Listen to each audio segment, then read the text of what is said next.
renouvelé en Jésus-Christ.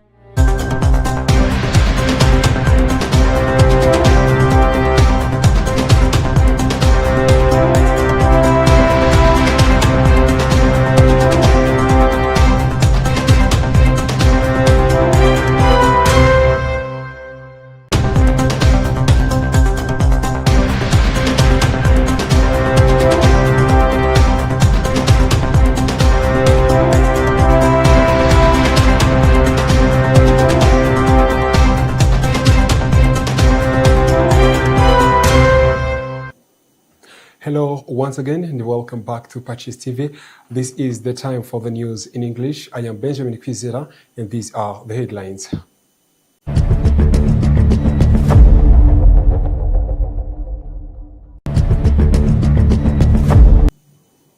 The Catholic Church in Rwanda announces that it will benefit from the cooperation agreement signed with the Office of Catholic Education worldwide.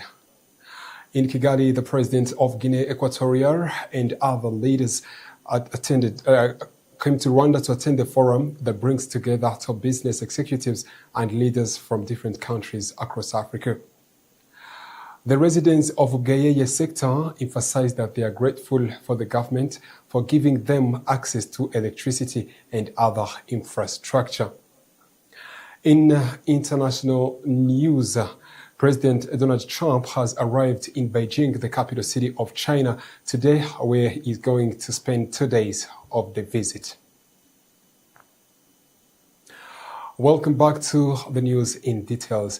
The Catholic Church in Rwanda announces that it will benefit from cooperation agreements signed with the Office for the Catholic Education worldwide, especially in training teachers and helping schools to get the resources needed to provide higher quality education.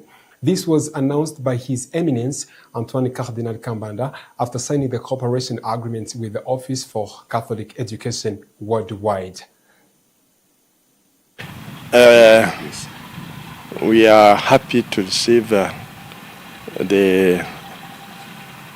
Director of Catholic Education Worldwide in this week, where we have all the leaders, the directors of Catholic education in African countries that are gathering here for this week on Catholic education, and we took this occasion to exchange together our experiences on Catholic education on the continent.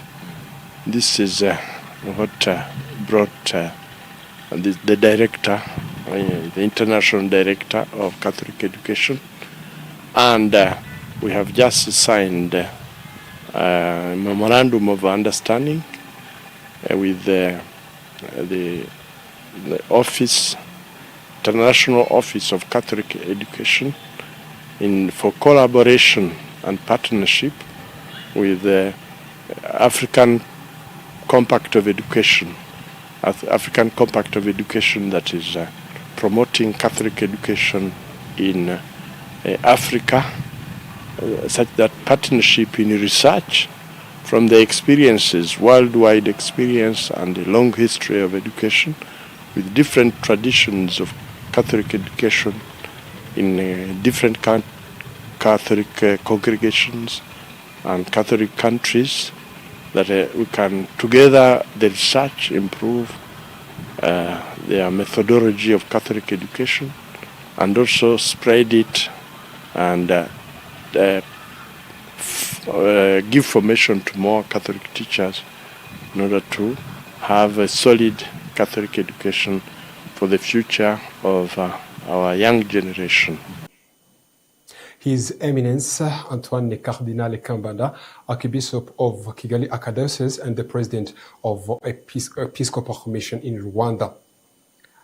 The President of Guinea-Conakry arrived in Rwanda to attend the forum that brings together top business executives and leaders from different countries across Africa. News in detail.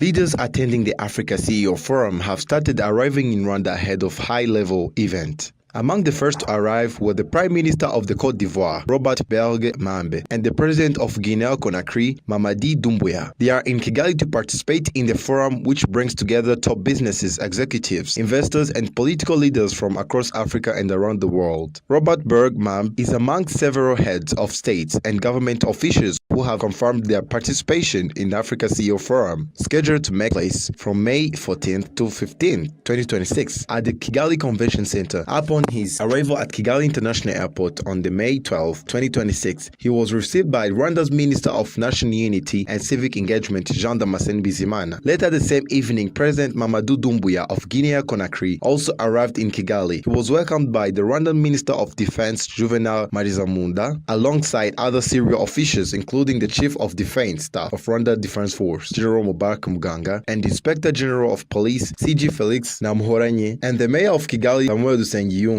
The Africa CEO Forum is a strong rotating event hosted in different African countries. Rwanda is hosting the forum for the third time, having previously hosted in 2019. Again in 2024, the event is organized by Jeune Afrique Media Group, publishers of Jeune Afrique magazine, in partnership with the Swiss-based company Rainbow Unlimited, which specializes in organizing major economic conferences. The forum is an international platform that brings together influential leaders from Africa's private sectors, including top businesses, executives, companies, leaders, and investors. Participation is limited to companies with annual revenue of at least 20 million euros, ensuring a high-level gathering of key economic stakeholders.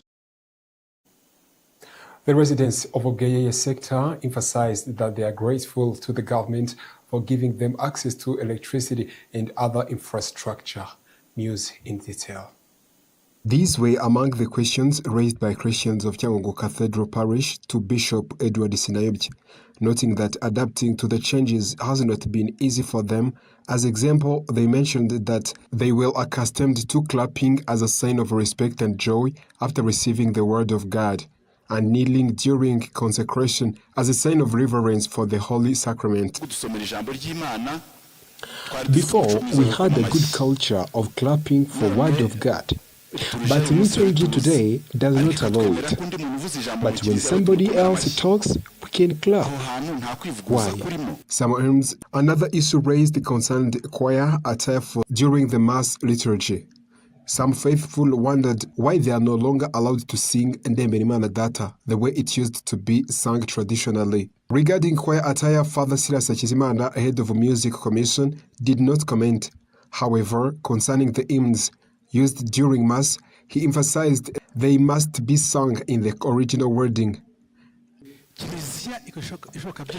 Even the composers of those songs must respect everything without removing or changing anything. And the song must allow and respect order of word. He emphasized that they must be sung in their original wording exactly as written in the official Mass liturgical guide without alteration. The contents of liturgical celebration guide were also addressed by Bishop Edward Sinayobye, who explained that practice such clapping or kneeling had often developed from customs in different regions. He said that bishops agreed that what concerns the Holy Mass should be observed according to the official liturgical norms and in a uniform manner across the whole country. There were many debates about kneeling down. And even that you were talking about, kneeling, asking for forgiveness, God, that is absolutely true. But as a church, we must have uniformity and to do the same things all over the country. These changes appearing in Diocese of Cyangugu are the result of a resolution made by Catholic Bishops' Conference of Rwanda during their 175th and the 176th assemblies held at the end of 2025. They were documented in a guidelines booklet titled Let Us Celebrate Mass Properly, Duhimbaze Misa Uko Bikwiye, which was officially launched on 28th of January 2026. All bishops agreed that celebration of the Holy Mass should be characterized by calmness, reverence, and uniformity in the conduct of Christians throughout the country, with the aim of restoring the liturgy to to its original spirit and order. Some Christians from CYANGWA Cathedral Parish urge that adapting to some changes regarding liturgical norms is getting very hard. News in detail. Residents of Gayeye sector in Rusizi district say they have experienced real development after gaining access to electricity, which has significantly improved business activities, education, and overall living conditions.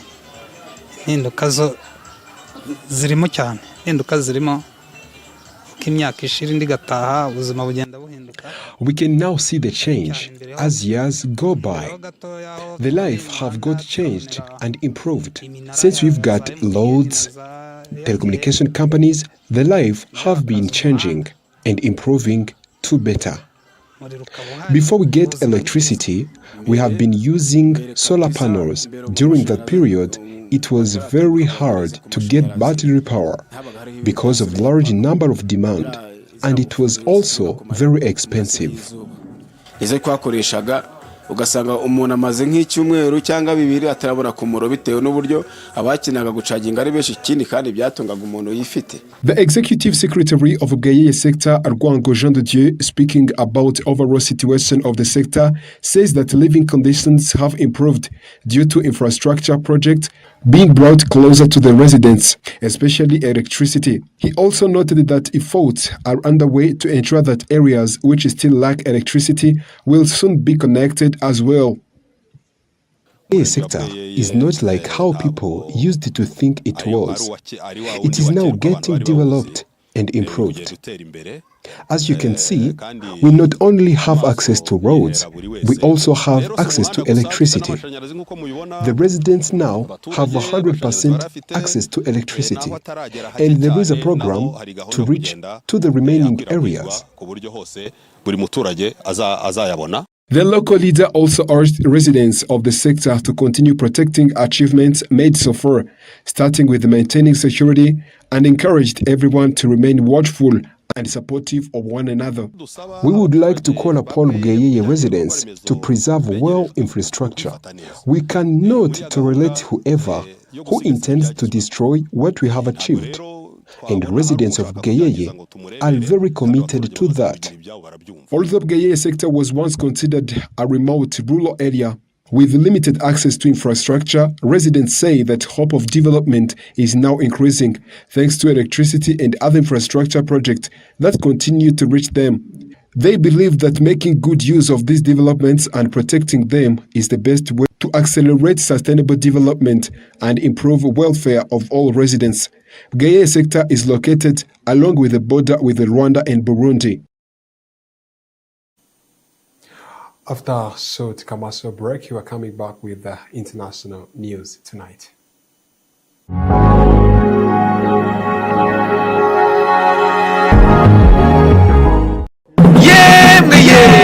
Shuri bose bashaka ni College Fondation Sinagera. Mama we.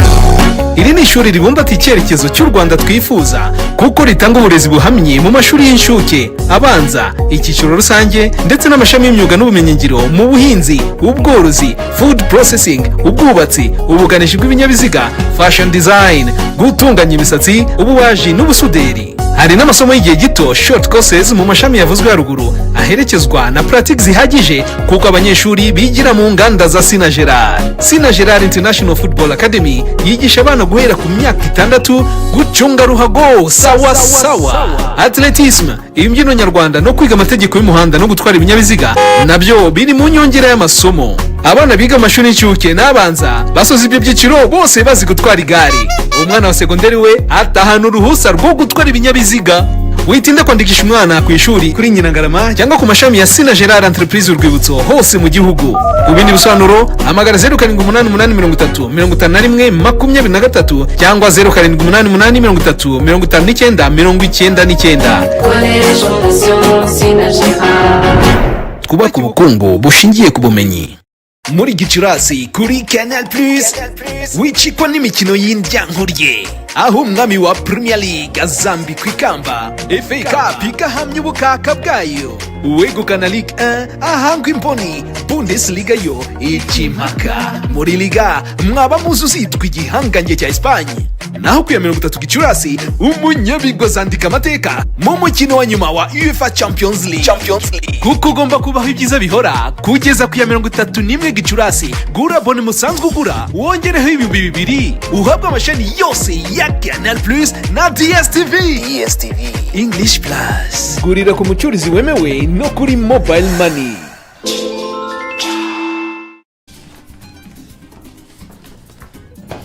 Rero ugiye kutubwira impamvu zatumye uhitamo kuza gusaba akazi hano? Bwa mbere nza gusaba akazi hano nari nabitekerejeho, mbabarire.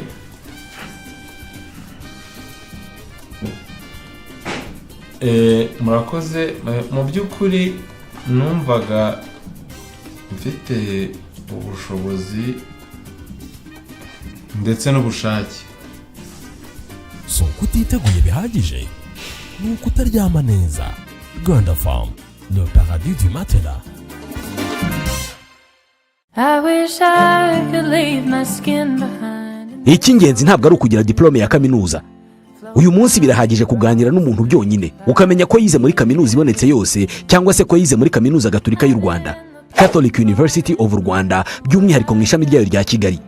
Ubu abazi guhitamo neza batangiye kwiyandikisha muri Catholic University of Rwanda Kigali campus ikorera Nyamirambo. Abashaka kwiga mu mashami y'uburezi kwiyandikisha mu gihembwe kizatangira mu kwezi kwa gatatu, March intake, byaratangiye muri postgraduate diploma in education PGDE. Ababiga muri weekend. Hatangwa kandi amasomo muri Department of Education in Sciences mu mashami ya Economics and Computer Science, Mathematics and Computer Science, Mathematics and Geography na Mathematics and Economics.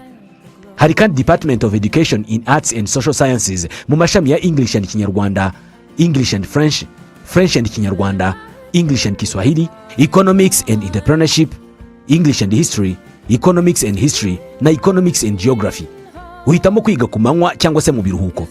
Twakira kandi abanyeshuri bafite A1 muri education bakeneye gukomeza amasomo yabo ku rwego rwa A0. Iyandikisha unyuze kuri wa#CUR/AC/RW. Wanahamagara cyangwa ukandika ubutumwa kuri 07 83 18 86 26 cyangwa 07 33 21 46 78 cyangwa none 07 88 52 41 98. Wanandika email kuri curkigalcampus@gmail.com. The only way to being found is getting lost. Bakerarugendo namwe bashyitsi mugenda mu karere ka Muhanga no mu tundi turere two mu ntara y'Amajyepfo n'intara y'Iburengerazuba, namwe mwese mukeneye serivisi za hotel, ni muze nimugera mu mujyi wa Muhanga mukomeze gato. Nimugera i Kabgayi murahasanga hoteli yiteguye kubakirana urugwiro. Iyo nta yindi ni Hotel Saint-Andre Kabgayi. Hotel Saint-Andre Kabgayi tugufitiye serivisi zitandukanye za bar na restaurant kandi zitanga ubuhanga n'icyubahiro ku mukiriya utugana. Tubafitiye kandi imikino itandukanye ifasha abatugana kuruhuka nka piscine wogera mu karuhuka mu mutwe, imyicungo igezweho abana bidagaduriramo bagataha banezerewe, tennis na table game bakunze kwita biyari, igisoro ndetse na volley ku mucanga bakunze kwita beach volley mukunda muri benshi nayo nitwayibagiwe. Ikindi nuko muri Hotel Saint-Andre Kabgayi twakira inama zitandukanye kuko tubafitiye ibyumba byiza by'inama utasanga ahandi, byaba bito ndetse n'ibishobora kwakira abantu benshi, ariko by'akarusho tukaba tubafasha no gukora inama mukoresheje ikoranabuhanga mu gihe mutari kumwe mu cyumba. Kubifuza serivisi za catering, Hotel Saint-Andre Kabgayi amafunguro n'ibinyobwa tubibagerezaho ku gihe. Tubafitiye ibyumba byiza byagutse biri mu byiciro bitandukanye, harimo n'ibyo bakunze kwita suite mu ndimi z'amahanga, ndetse byose ukaba ubibona ku giciro cyiza. Muri make ugeze muri Hotel Saint-Andre Kabgayi ahora yifuza kugaruka kubera uburyo yakiranye ubwuzu n'icyubahiro bitasanga ahandi, kuko serivisi tuzitanga kinyamwuga kandi zishingiye ku ndangagaciro za Kizizi. Ku bindi bisobanuro waduhamagara kuri telefone ziri kuri ekara yawe cyangwa ukatwandikira unyuze ku mbuga nkoranyambaga zacu zitandukanye. Hotel Saint-Andre Kabgayi, imfura mu mahoteli mu gutanga serivisi nziza inoze kandi ku gihe.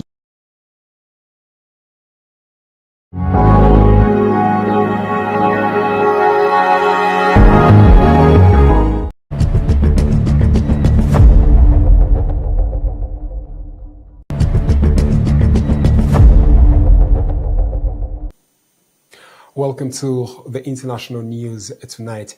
United States of America's President Donald Trump descended at the steps of Air Force on Beijing on Wednesday evening, greeted with pomp and pageantry ahead of the high-stake meeting with his Chinese counterpart Xi Jinping. During his two-day visit, the global superpowers are expected to discuss tariffs, competition over technology, the Iran war, and the U.S. relationship with Taiwan. Trump returns to more assertive China since the last visit in 2017 as he faces growing scrutiny of his military campaign in the Middle East. The move is being read as a show of respect of the U.S. president from Beijing after lower-level leader received Trump on his last visit. Before the beginning of general audience, Pope Leon XIV stops and prays at the spot where his predecessor, St. John Paul II, was shot in 1981. Before the beginning of general audience on 13th of May, as His Holiness Pope Leon XIV passed through the crowds in the Popemobile, he stopped and knelt at the spot where exactly on this day, 1981, his predecessor, St. John Paul II, was the victim of the assassination attempt. The spot is marked by a white marble plaque embedded with the St. John Paul coat of arms placed among the cobblestones after assassination attempt. St. Paul repeatedly expressed his conviction that his life had been preserved through the Virgin Mary intercession. Thank you very much for being with us tonight. This is PACIS TV. But before we come to an end, let's go back to the top stories.